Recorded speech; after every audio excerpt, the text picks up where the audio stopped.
Is it ready?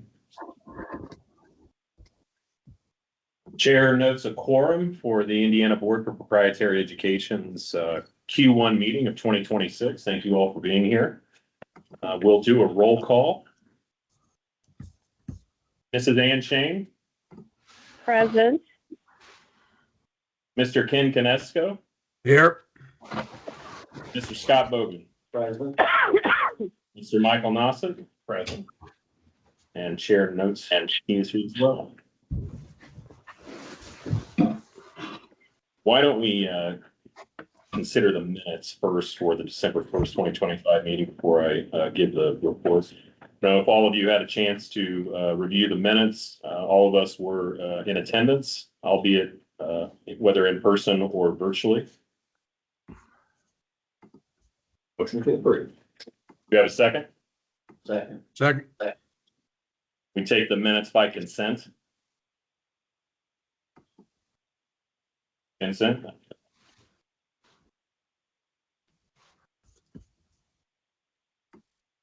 No. I don't know if many of you were following legislative session, but there was a omnibus boards and commissions bill, House Enrolled Act 1003. It was quite large, and it was the outgrowth of both the administration and the House Republican caucus reviewing boards and commissions across state government.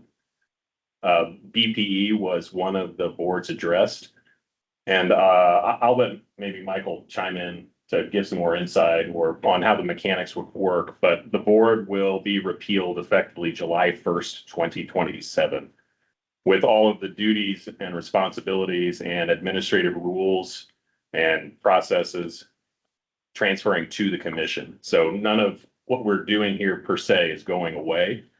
The functions will remain.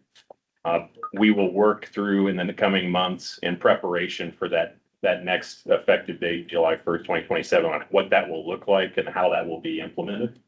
And we'll keep everyone apprised of that. As board members, the days are counting down on how many meetings you have left. But I wanted to provide that update off the very beginning. Things were very fluid with that bill and changing. So we didn't think it was worth bringing up until it was the ink was actually dry.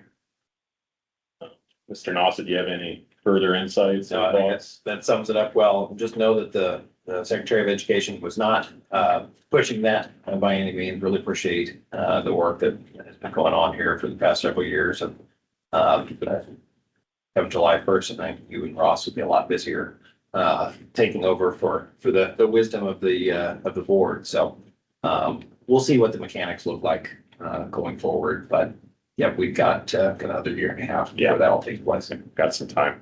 Yeah, it was not in the as-filed version of the bill. That's right. It was an amendment that came out later on. Does anyone have any questions? Yeah, just in curiosity, does that mean that, obviously I understand that, what was stated already, but bottom line, who's going to oversee then the sectors that we've been overseeing over all these years? Or maybe I'm misinterpreting what I heard you say. That's a good question, Ken. The commission will assume all of the duties and responsibilities. Okay. So obviously from the staff level, nothing really changes per se. We've got Ross here and myself, and then other colleagues as necessary. How it comes to sort of a board approval, a commission approval process, that is something we will work out. But this sector will certainly be subject to statutory approvals, reviews, authorizations that everyone is used to. We will circulate that bill language. We'll extract the relevant pages, and we will circulate that with the board after today's meeting. So you can see pretty much when you go through state Indiana code where it says Board for Proprietary Education, there's a strike through, and it replaces it with Commission for Higher Education effective July 1st, 2027.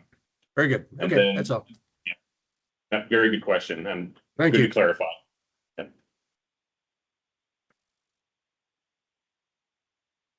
On that, that's all I have. Yeah. All right, we have four decision items today, four degree programs, all in the healthcare space. Our first one is a diploma in practical nursing from Victory Training from Hobart, Indiana. Also note that all of them are from Northwest Indiana as well. Going to bring the institutional representatives to the table, and please introduce yourselves.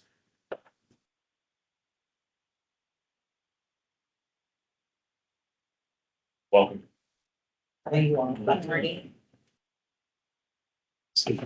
Beard, if you'd like to start with the introduction. Thank you. Good morning. My name is Dr. Beard. I'm a head nurse for 20 years. I'm a proud resident of Northwest Indiana. We are here before you all to appeal and to receive approval for our LVN program. Excuse me. We're looking to add it to the region. Oh, yes. Ms. Westbrook, you want to Hi, yes. introduce yourself? Hi, yes, Ayana Westbrook. I'm one of the directors with Victory and with this LPN program, looking to be the Director of Student Success. Okay. So Victory Training began in 2015 with Indiana State Board of Health approval. Then they were granted the Office for Career and Technical Schools approval in 2023.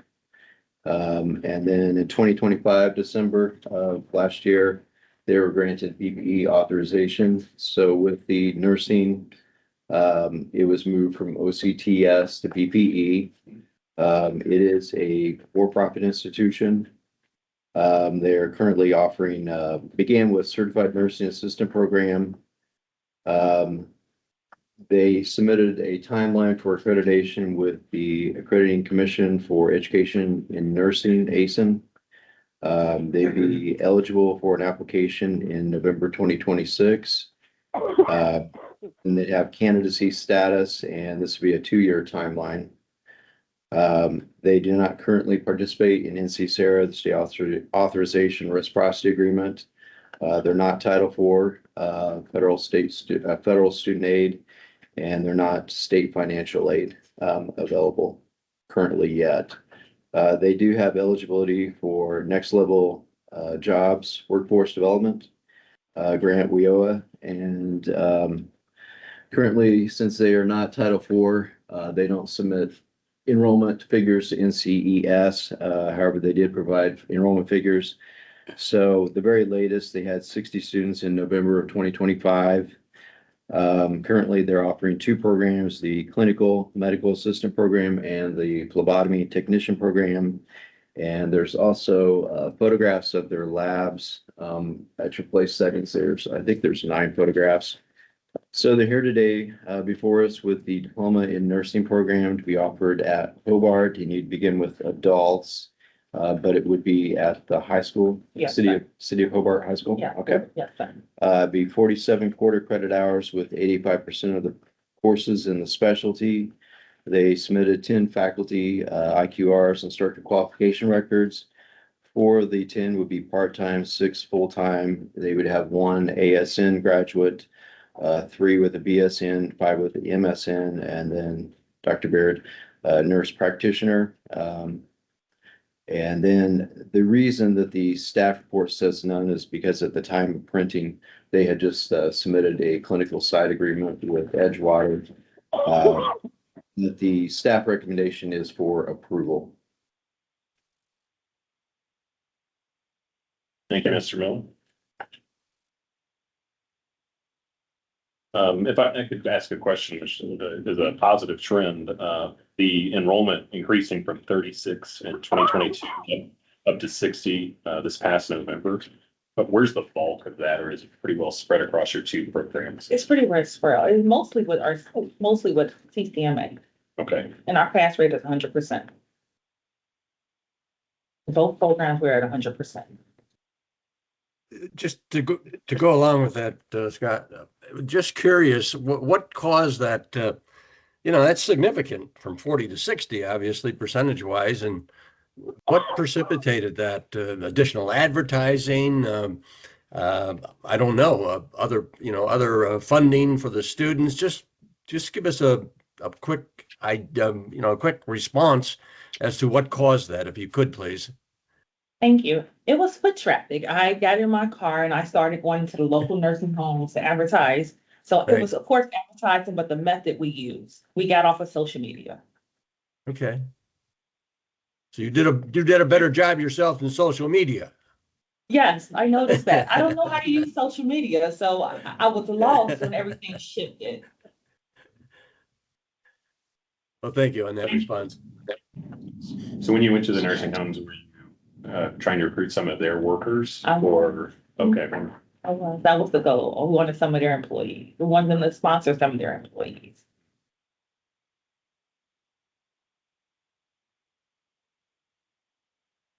I have Other- a question, and maybe I missed this, but have our accountants taken a look at the financials for Victory Training, just because there is no FRCS? And if so, what was their thought? And if they haven't, then it might be a good idea to do a quick review.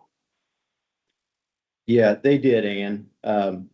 Ms. Shane, they did do a audit of the financials that were submitted. Can't recall what the composite score is off the top of my head, but the financials were fine. Okay, just And that wanted was to done ask the before the question. December meeting.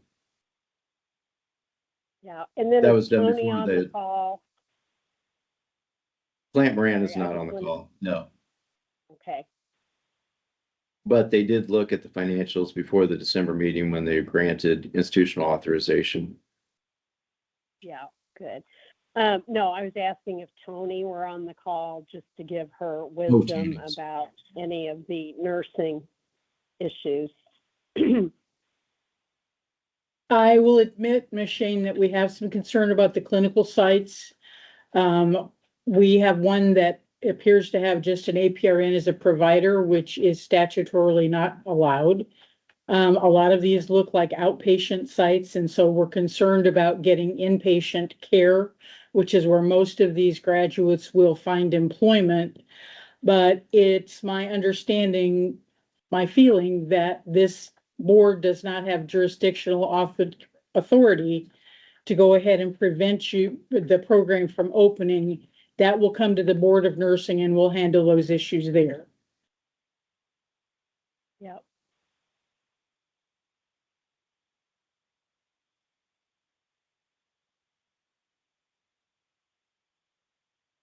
One of the things that nursing has relied on, Ms. Shane, is the financial health of the organization, and we've been very grateful for that.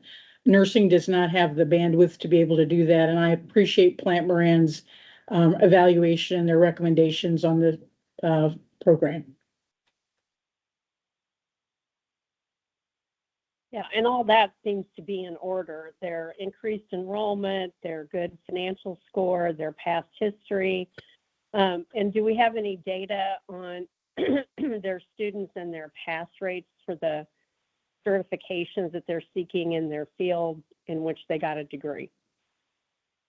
They did present that in December. Don't have it on this agenda, but would you like to speak to that? Yes, we have 100% pass rate for CCMA medical assistant and also 100% pass rate for phlebotomy. And that's with the National Healthcare Association, NHA, which is the gold standard for those two programs. Well, Do you that's- keep a that's I'm sorry, go ahead, great. Ann. No, Yeah, I was going it's- to say that's fantastic. Thank Do you you. keep- Do you keep a retention rate? Now you're not on a quarter basis. I understand that you're on a clock hour basis, but do you track your retention on a specific period of time?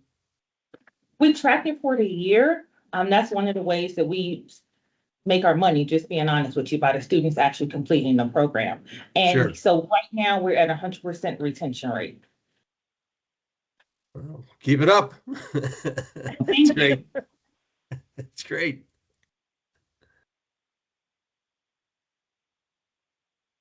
Okay, I'm ready to call the question unless anybody's got any other.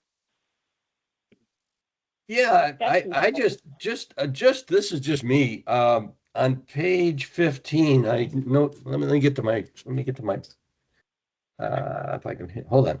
You just a number popped up to me on page 15 where it said the number of professional periodicals subscribed to is 1,000. Now, I'm not sure if that's a typo or if that's correct.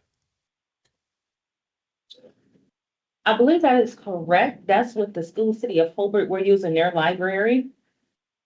Oh, okay, Most of the- okay. Most of the programs now, Mr. Knetsko, are using online references. Yeah. So when we do the site visit, I don't see the libraries I used to. These are usually all online resources. Right. Okay. Well, again, it just hit me, so just thought I'd bring it up. But thank you. Yeah, Ken, I would imagine it's a subscription that bundles, obviously, hundreds of periodicals and professional journals, and it totals up to 1,000. So, Okay. Again, just curious. yeah. And on 20, again, just maybe micromanaging here, and I shouldn't, but I am. The records are kept in just regular cabinets. I know when I was commissioner with ACICS, we required fireproof cabinets. Maybe that's not required by your accrediting body, whomever that is right now. Just curious. You have digital records also as well. We have a few, yes. Okay. Well, not a few, but we have digital records, sorry. Are you keeping the transcripts in digital format? Yes. Okay. Any further questions, comments from the board? Before we go on, I'd like to provide just one stipulation. If granted BPE, pending BPE approval, that you'd submit a letter for a site visit not before 90 days from the approval date of BPE. So 90 days from now, if you're approved. Okay. But that will be June? Am I thinking about it correct? I'm not good enough with that, but It's okay. Sounds Thank you. that way it just gives you 90 days to review what you've put together and then prepare your petition to the board to open. Okay. So make sure I apologize. So you'd submit your letter of request, but then if you could submit a letter to BPE stating you would request a site visit from the State Board of Nursing 90 days from today. Is that correct? Yeah, okay. Is it not later than 90 days or no sooner? No sooner than. No sooner. And you'll, Mr. Miller, you'll spell this out in the letter. Yes. Any further stipulations or staff comments? No. Do I have a motion to approve the degree program as presented with the stipulation presented by Mr. Miller? Well, would be diploma though, correct? Yes, Yes. it's a diploma program. I move to approve Do you have the a second? diploma in practical nursing. I'll second. Chair will take the roll. Mrs. Ann Shane, Aye. Mr. Ken Kinesko, Aye. Mr. Scott Bogan, Aye. Mr. Michael Nauset. Aye. No chair voting aye. So much. Congratulations. Thank you for the work you're doing. Thank you. Can I ask one question? I'm sorry. Oh, certainly. I'm trying to calm down, but getting still excited. Just to make sure I'm clear, I can now You submit, can reach out to me online. oh, no, Okay. can I ask one quick question, please? Can I submit my letter of intent now? Is that how it- okay, that's my only question. Yeah. Thank you. Have a great day. Good luck. Thank you. Thank you.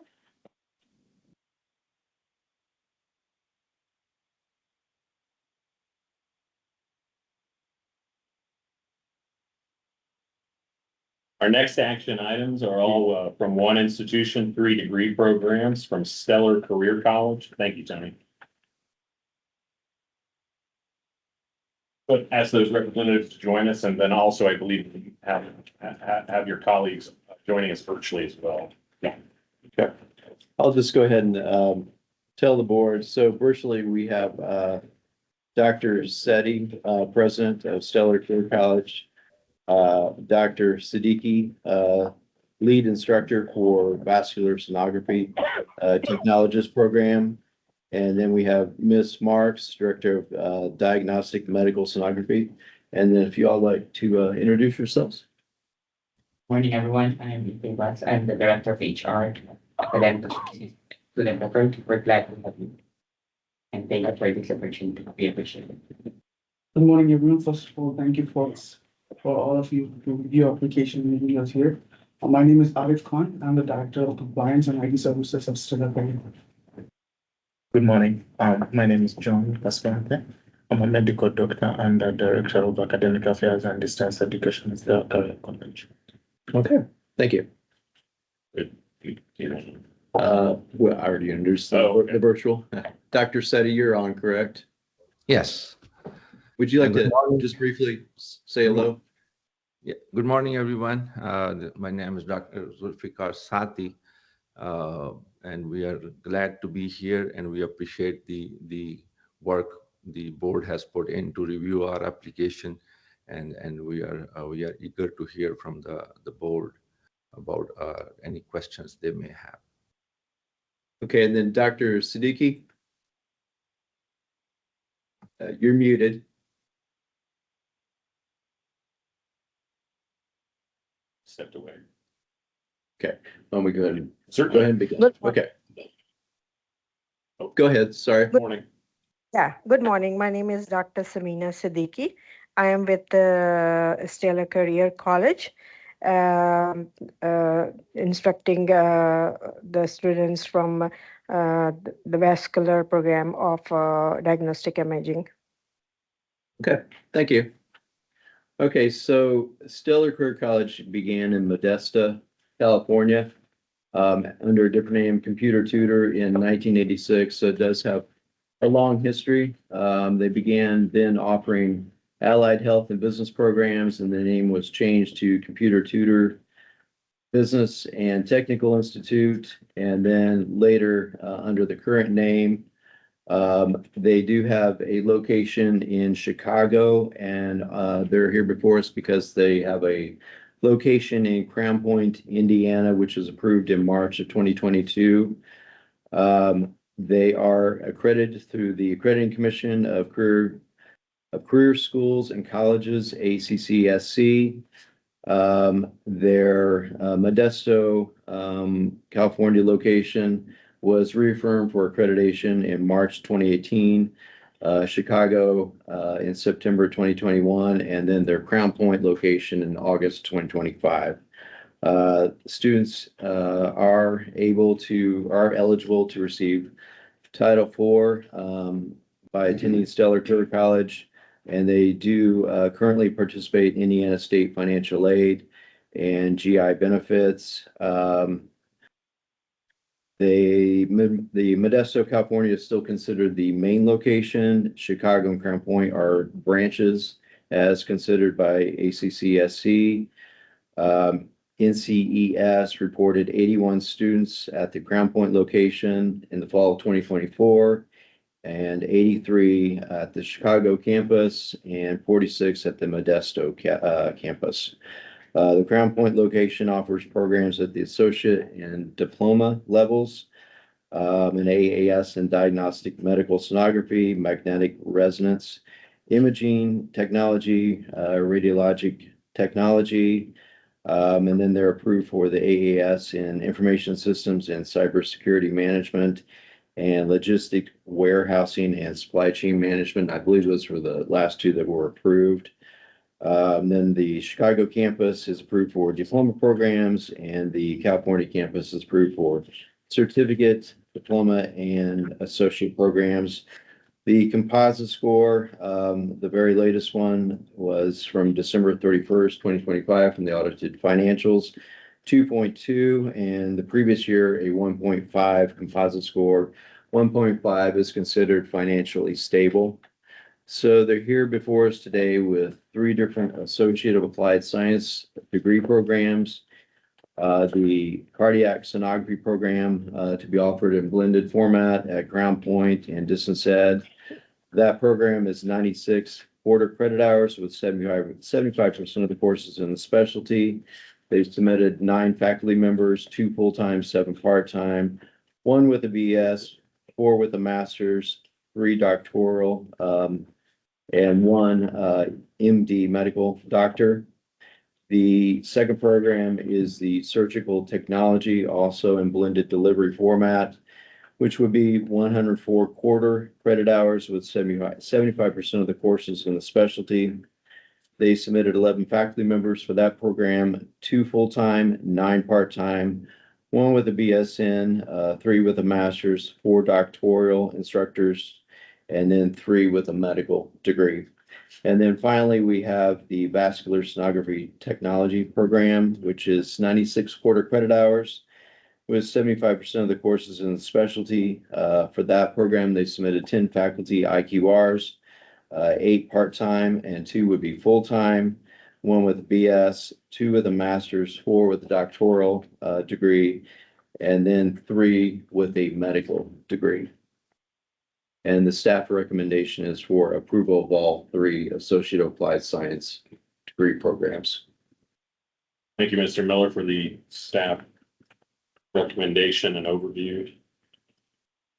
The representatives of the institution, would you like to speak on the whole package of degrees or specific ones? And then we can turn it over to board questions and comments. So we started offering programs back in 2020, I believe. So we gradually increased. Initially, we had 3 degree. Could you talk just a little bit louder? Yeah. I think Ken's having a hard time hearing. Yeah. Initially, we had 3 degree programs that we were offering in all allied health and 1 in information systems and 1 in logistics. So we see a trend in employment rates and growth in other 3 programs that we proposed. And that's the reason we wanted to include those programs to benefit the students. So do you have similar programs at your other 2 campuses that you? We have allied programs in Chicago, Crown Point, but those are diploma. Those are and similar programs we have in vascular, we have in echo, and we do have in surgical as well. Okay. So those are diploma, and this degrees that we are having is in Crown Point right now. Okay. Could you speak to your success rate, your graduation rate? True, yeah. So as an accredited school, we have to report these items in the accrediting invoice every period. So we are glad to inform you that this last accrediting period, we showed a good percentage. So these 3 programs that we have right now, the vascular was recently approved, so we don't have an annual report for that as well.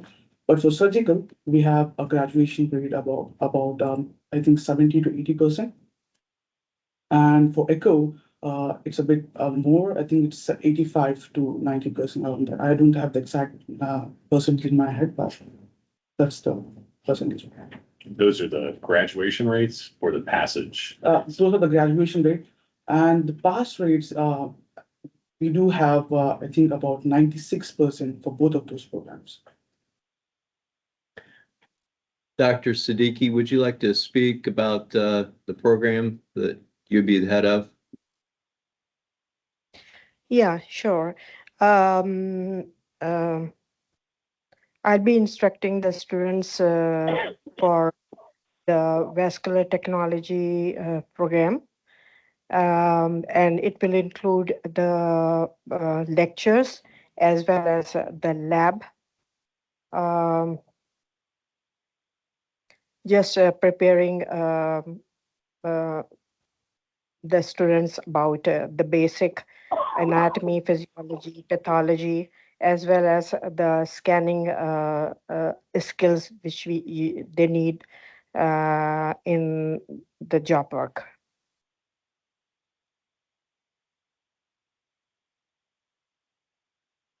Dr.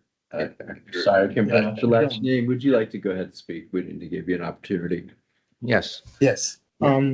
Thank you for the opportunity and thank you for having us here to share with you some of the progress that we are doing at Stella Career College.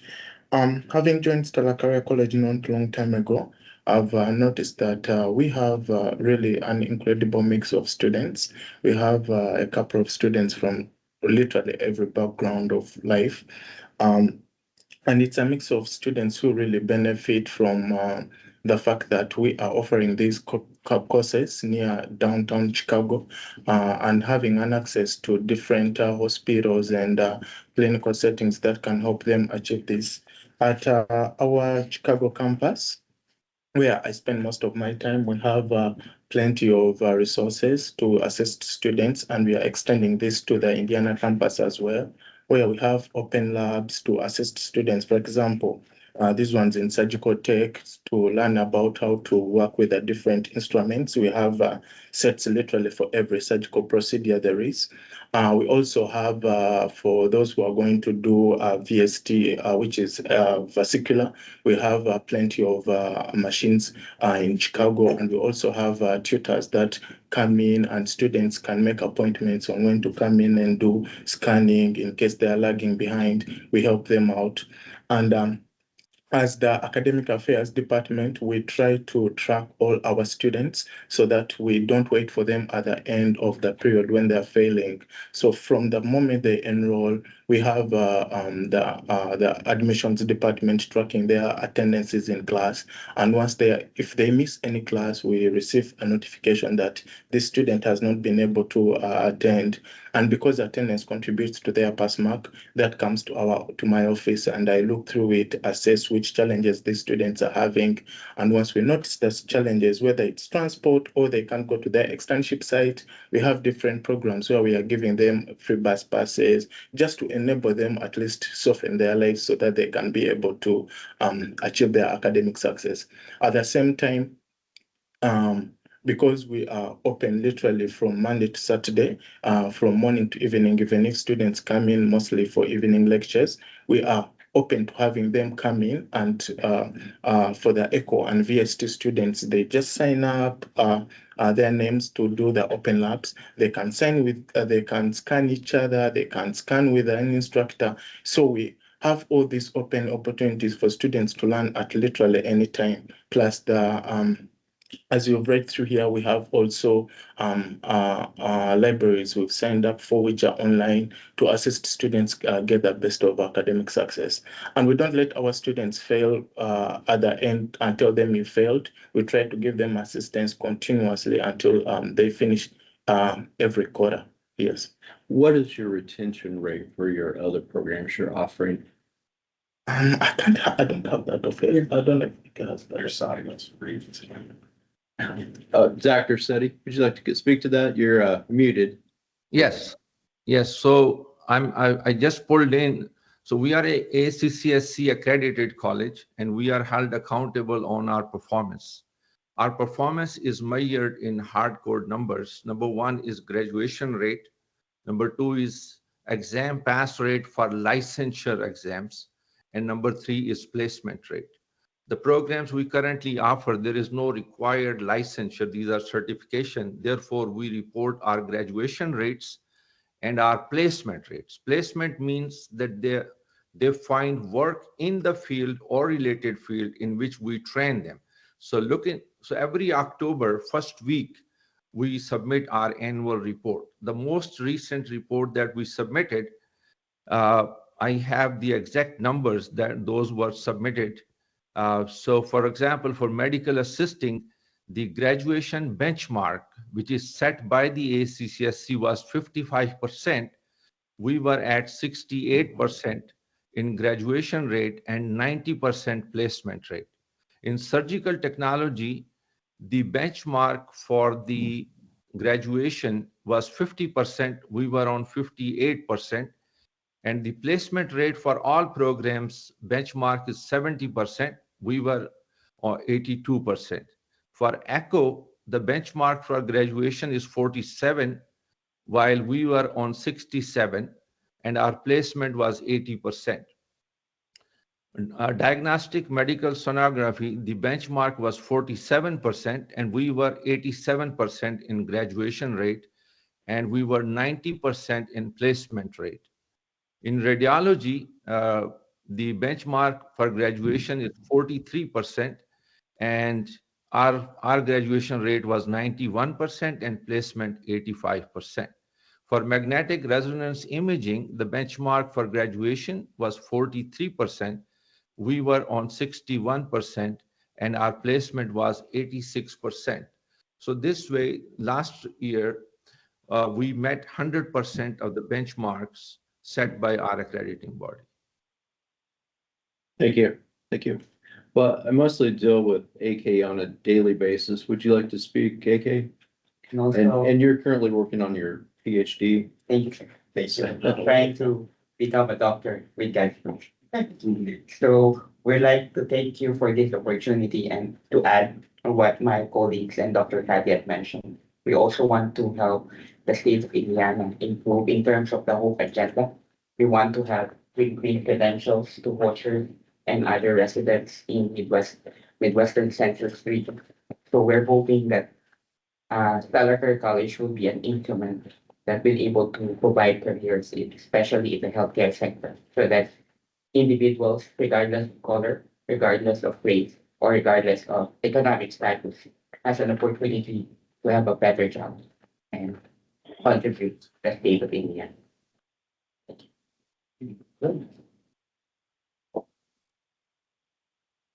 Any questions or comments from board members? Yeah, this is Ken Canesco. I'm just trying to get a feel of the institution as we identified was started as Computer Tutor in '86.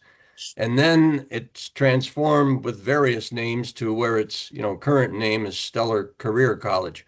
Throughout that growth, or has the ownership been the same from in 1986 as Computer Tutor to where it is today as Stellar Career College?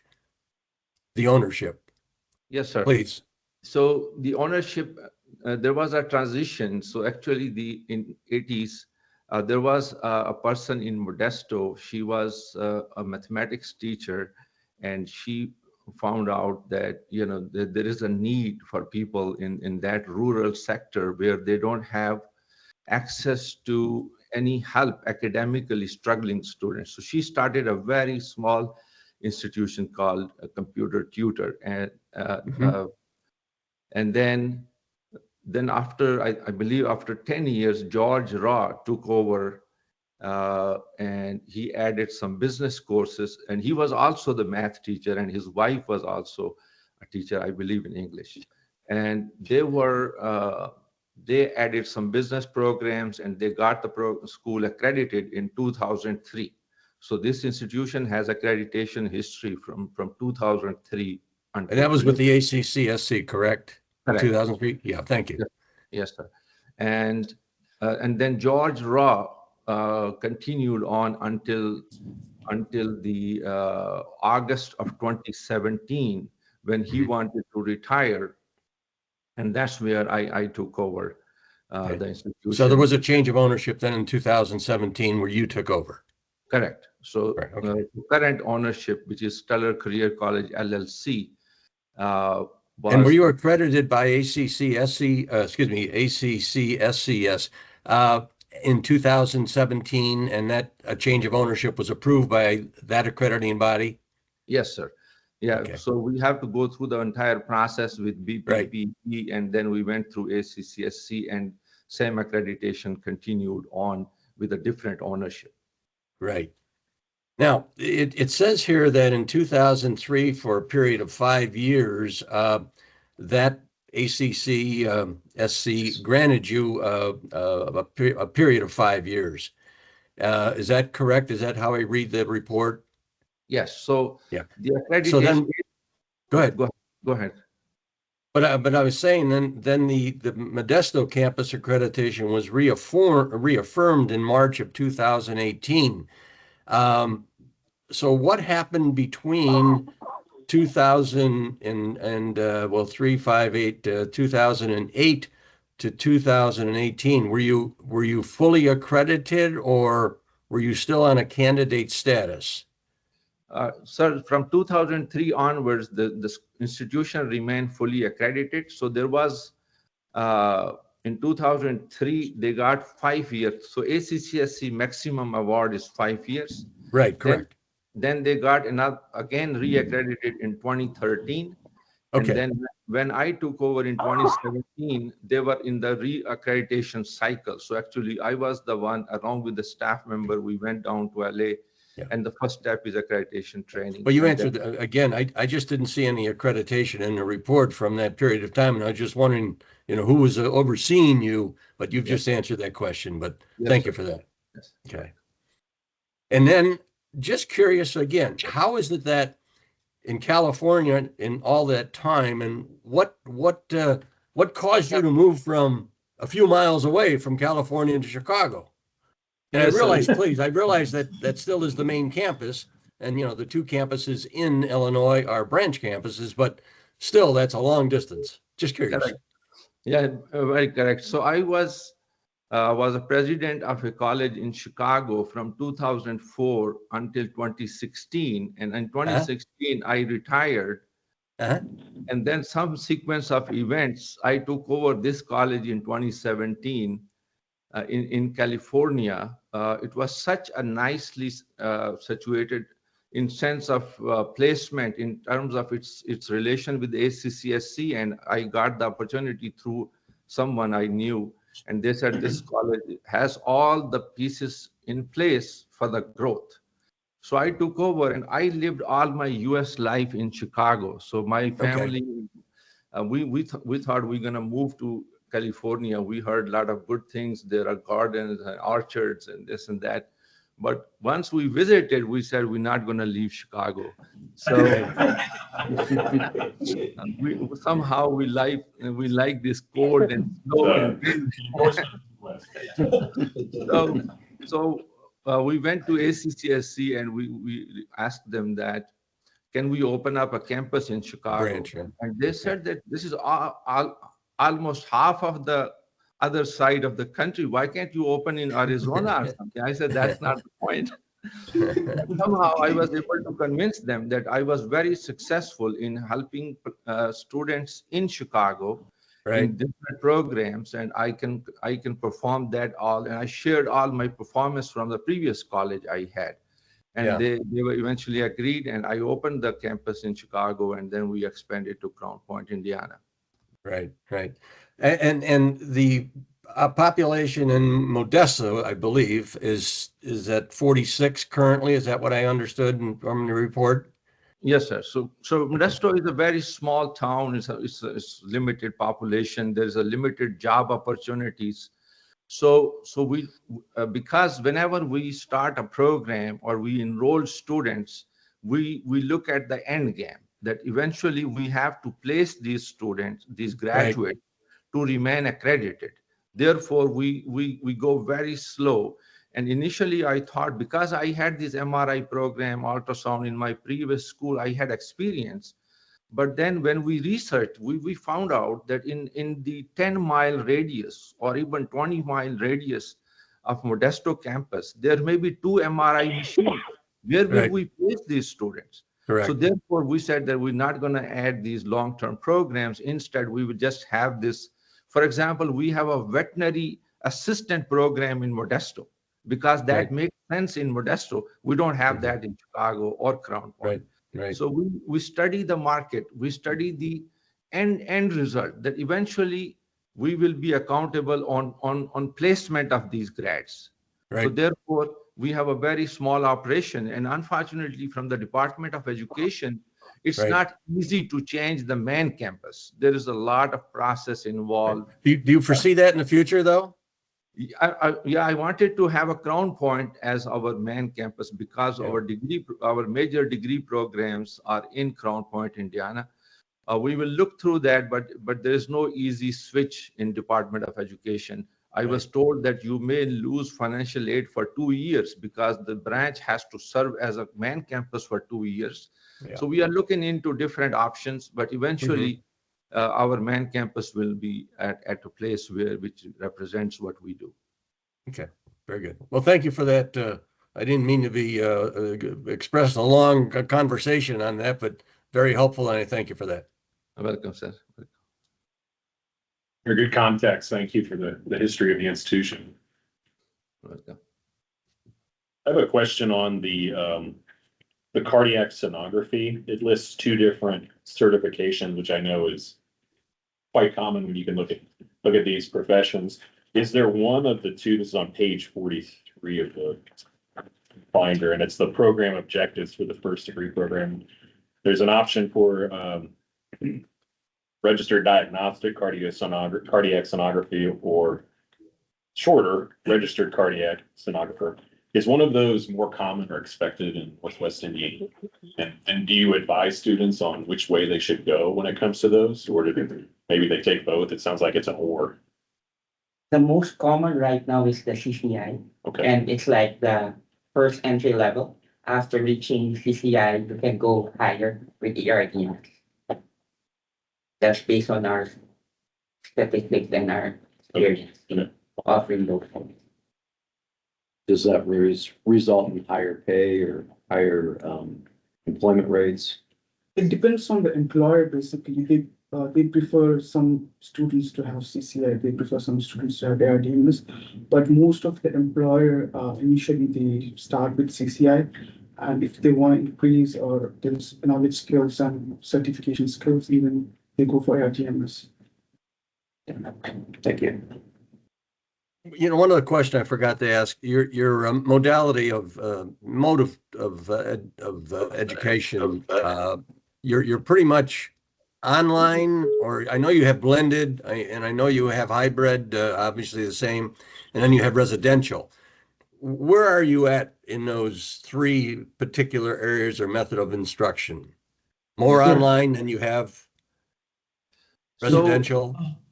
So all the technical courses that we offer, the lab component are on campus. And mostly the gen eds and electives, we offer them online completely. And some of our technical courses, which involves theoretical expertise, though sometimes we have them in hybrid sessions. They come on campus and sometimes they do online. I would also like to add that although we have the option to offer, theoretical courses virtually and lab courses on campus, however, through the experience, we figured that the courses where there is a complexity involved, especially, for example, in MRI physics, is a very advanced application of physics, magnetic physics in the health sciences. So it's not easy to comprehend those, the complex magnetic physics concepts which are applied to generate the image in a virtual environment, so to speak. So therefore, even though you can teach MRI physics virtually, we conduct such classes on campus where you have an intense attention of the students. And similarly, in all of these specialties, there is a one course or couple of courses in physics. For example, in ultrasound, we have sound physics. In radiology, we have radiation physics. So these courses are so-called theoretical, but we do cover them on campus. So we learn as we go. Gotcha. And there is no alternative of really teaching people in an enclosed classroom environment. Okay, thank you.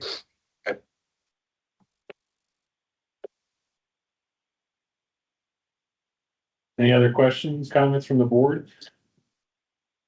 May I entertain a motion to consider all 3 degree programs together en masse? So Have a moved, second? Van Shane. Thank you, Mrs. Shane, and a consent for that? Consent? For the board of proprietary education, considering decision items 2, 3, and 4 together from Stellar Career College, the 3 associate programs we just discussed. Do I have a motion? So moved. Second? I'll second. Thank you. Mrs. Ann Shane? Aye. Aye. Mr. Ken Canesco? Aye. Mr. Scott Bogan? Aye. Mr. Michael Nawson? Aye. Note the chair voting aye. Decision items 2 through 4 are approved. Thank you so Thank much. you. Thank you, everyone. We appreciate it. Thank you. Thank you, everyone. Thank you. Congratulations and good luck.